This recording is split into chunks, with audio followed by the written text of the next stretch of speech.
আচ্ছা, টাঙ্গুয়ারহাটের আজকে আমাদের বোট থেকে এসে এটা নতুন স্পট, এটার নাম বারিক টিলা। এই যে একটা টিলা আপনারা দেখছেন, বাংলাদেশের শেষ, বাংলাদেশ 1203। ওই যে বিজেপি ক্যাম্প সেন্ট্রি দেখা যাচ্ছে, এই যে নদী। আর ওই যে যে ঝর্ণাটা আগে দেখিয়েছিলাম সেটা এখন আরো কাছে, অনেক কাছে চলে এসেছে। ওই যে ঝর্ণা, হ্যাঁ, শিমুল বাগান থেকে যেটা দেখিয়েছিলাম ওটা এখন আরো কাছে। আপনাদেরকে দেখাতে পারলাম এই যে বারিক টিলা। এই যে এইভাবে টিলাটা, বেশ উঁচুটা পথ। আমি মোটরসাইকেলে ছিলাম এবং ওটা ভিডিও করার মতন পরিস্থিতি ছিল না, এই কারণে দেখাতে পারিনি, উঁচু করে আসছে।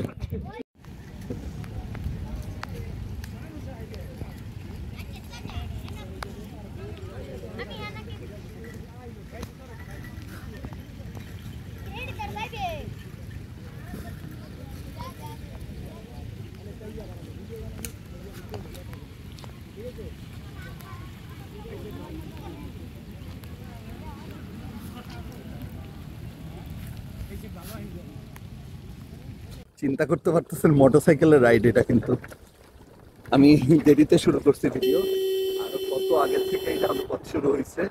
সত্যি বিপদ সংকুল, আলহামদুলিল্লাহ। আসলে তারা খুব দক্ষ চালক। আমার বোন অবশ্য বলছে যে সে এনজয় করতেছে না, পুরাটাই ভয়ে কাটাচ্ছে। রাস্তা চমৎকার ভাই, দেখেন আমি চারপাশের ভিউটা আপনাদের দেখাচ্ছি। আসলে এই যাত্রা পথটাই অসম্ভব রোমাঞ্চকর। পুরাটাই ভিডিও করতে পারলে ভালো হতো, কিন্তু আসলে বৃষ্টি হচ্ছে।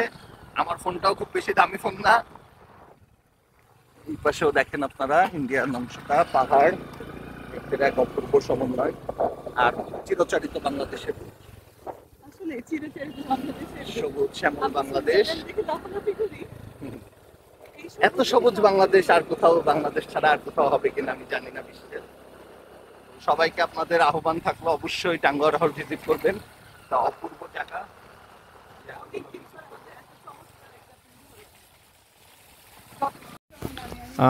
আর একটা স্পটে চলে আসলাম ইতিমধ্যেই। তো আমি এখন, আপনি ইতিমধ্যে আন্তর্জাতিক সীমারেখা অতিক্রম করেছেন, যাই না তো দণ্ডনীয় অপরাধ। কিছুটা অপরাধী করছি, মাফ করে দিন। যদি এটা মনে অ্যালাউ, স্থানীয়দের বাসাঘর আছে এখানে।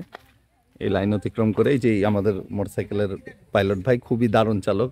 আমি এই মোটরসাইকেলে, আমি আর বড় আপু আর সুচি আপু আর আনাম ভাইয়ের সাথে।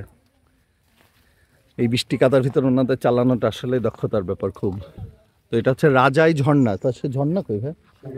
ও, ঝর্ণা আরো সামনে। হ্যাঁ, একটা কি সুন্দর বাড়ি, সিঁড়ি করে নিচ্ছে।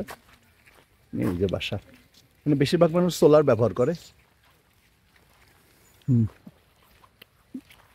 এই যে ঝর্ণা, আমরা এই দিক থেকে যাচ্ছি। যাওয়ার পথটুকু আপনাদের দেখাচ্ছি না, এই কাদামাটা পথ। ঝর্ণা পাইলে আবার জানাচ্ছি। এটা শুরু আরো অনেকখানি, হ্যাঁ, ওইদিকে ইন্ডিয়া চলে গেছে। আমরা অলরেডি লাইন ক্রস করছি, আমাদের আর যাইতে দিবে না ওই দিকে। আমি জাস্ট দেখানোর চেষ্টা করছি। হ্যাঁ, অনেকখানি সামনে। প্রিয় দর্শক মন্ডলী, শেষ স্পট বারিক টিলার। এরপরে আমরা আবার বোটে, হাউস বোটে ফিরে যাব। হাউস বোট থেকে তারপরে যাব হচ্ছে আমরা জাদুকাটা নদীতে গোসল করতে। তো এইটাকে বলা হয় মিনি সুইজারল্যান্ড। এই স্থানীয়ভাবে এই জায়গাটার নাম মিনি সুইজারল্যান্ড। অনেক উঁচু রাস্তা, পাহাড়ি রাস্তা বেয়ে আমরা উঠছি। ওইটা আমি ভিডিও করতে পারি নাই, কারণ আমি ভয় ছিলাম খুবই, উল্টে না যাই। এই যে দৃশ্যটা, এই টিলার উপর থেকে দাঁড়ায় আসলে একটা সুইজারল্যান্ড ফিল পাওয়া যাচ্ছে। পাহাড়, গাছপালা সব মিলে একটা ছোট্ট স্টল আছে। এই যে পথ, এদিকে আসছি। তো আপনাদেরকে একটা মিনি সুইজারল্যান্ড আমি দেখাচ্ছি। এই যে তো ধন্যবাদ। হ্যাঁ, জাদুকাটা নদীর একেবারে শেষ জার্নিটুকু আপনাদের দেখাই। আসলে সুনামগঞ্জের হাউস বোটের ট্যুরের যে 6টা স্পট বলে ওরা, এখন আমরা এই যে শেষ স্পট, অর্থাৎ এই যে জাদুকাঠার ওই পারে নেবে, ওখানে আপনারা যদি গোসল করলেন, তারপরে ওখান থেকে আবার ফিরতি আনোয়ারা ঘাটের থেকে চলে যাওয়া। তো আসলে মূল ব্যাপারটা হচ্ছে বোটে চড়ে থাকা বা বসে থাকলেও আনন্দ। এত সুন্দর দৃশ্য, পাহাড়, পানি, এক অপূর্ব কম্বিনেশন। আর জাদুকাটার যদি নীল পানি, মানে এত সুন্দর, আপনি নামবেন নিচের পা দেখা যাবে। সেটা হলে ফেব্রুয়ারি মাসে আসতে হবে, ফেব্রুয়ারি বা যে কোনো সময়। মানে এখন হচ্ছে বৃষ্টি হলে যেটা হয়, পাহাড়ের ঢলে কাদা নেমে আসে, এই জন্য মাটি পানি ভালো থাকবে না গোসল করার জন্য। অন্য সময় একদম খুবই। এই একই ঝর্ণাটা আমরা বহুবার বহু জায়গা থেকে দেখিয়েছি, এখন সেই ঝর্ণার সব থেকে কাছাকাছি আমরা যাচ্ছি। দাঁড়ান আমি একটু জুম করলে দেখাতে পারবো। হ্যাঁ, ওই যে সাদা রঙের